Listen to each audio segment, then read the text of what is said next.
Hello, this is my 5-person audience. That's my ID.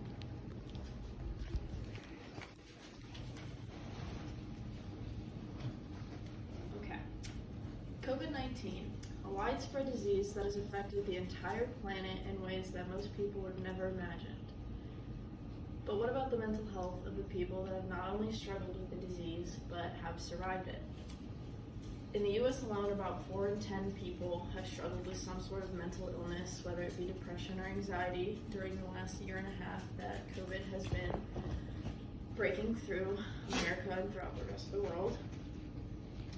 And most people are suffering in silence, where not a soul is known about the mental anguish that they've gone through throughout the past year and a half at all. Today, I will be talking about COVID-19 and the mental health struggles that people have been going through throughout the past year and a half. My reasoning for picking this topic is because myself and many friends and family close to me have all experienced our own mental health issues that have affected our lives in various different ways. Just like most of you have most likely experienced the same throughout the past year and a half, and what it has done, and have experienced what it's done to the people around you. First, I will be discussing the pandemic as a whole and the statistics of how many people have actually been affected mentally in the US. Second, I will discuss the mental toll it has had on adults and teenagers specifically, and how most of them have been coping with it. And finally, I will discuss the ways in which people can positively cope with their mental anguishes and the changes in lifestyle, and what steps they can take in order to have a more positive outlook as the pandemic continues. To start off, I, of course, will be talking about the changes in teens and adults' physical environment since the pandemic has begun. Being forced to stay inside for months on end has proved to be very challenging for people who have struggled with mental health issues prior to the pandemic, as well as providing a causation for people who haven't experienced those feelings before to now experience those feelings.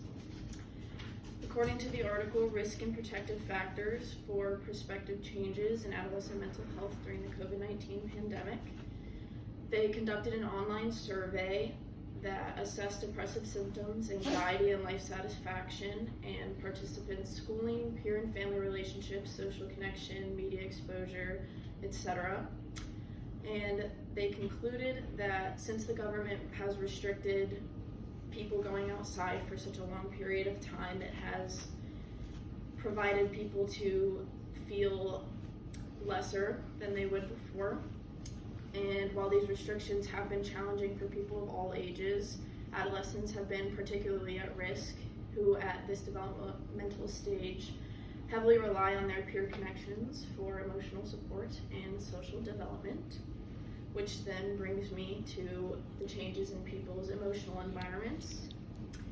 The ever-changing emotions of teens and adults have been subject to a much more challenging prospect with the pandemic and the consequences following the outbreak of it. In a study, 407 US adolescents with a median age of about 15 years participated, where they provided responses on their personal experiences with their mental health during the pandemic. According to the article, Adolescents' Perceived Socio-Emotional Impact of COVID-19 and Implications for Mental Health, they concluded that from the dates of October of 2019 to April of 2020, that adolescents have, of course, perceived changes in their relationships with their family and friends, meaning that they receive less emotional support from both and use other vices such as the internet to cope with their mental issues, which then consequently brings me to the benefits of physical gratification that you get from finally being able to go outside and participate in the activities that you never got to for the past however long since COVID began. While quarantining, it was much more difficult for people to get outside and be active, of course. Therefore, it resulted in a decline of numerous people's mental health due to being isolated and not being able to participate. in physical activity anywhere besides your own home. A clinical psychologist at Duke University suggested that there is good data to suggest that active people are less depressed than people who maintain or initiate an exercise program, meaning that people who have kept their same routine going throughout the pandemic have, of course, experienced less mental anguish than people who just stopped all activity altogether and isolated themselves. So today I first discussed the physical changes of people throughout the pandemic. I then talked about the emotional changes, and finally I discussed the benefits of physical gratification. The pandemic has had a major impact on the mental health of many teens and adults and has changed the way people look at their everyday lifestyle. So in conclusion, the pandemic has of course changed the lives of everyone forever.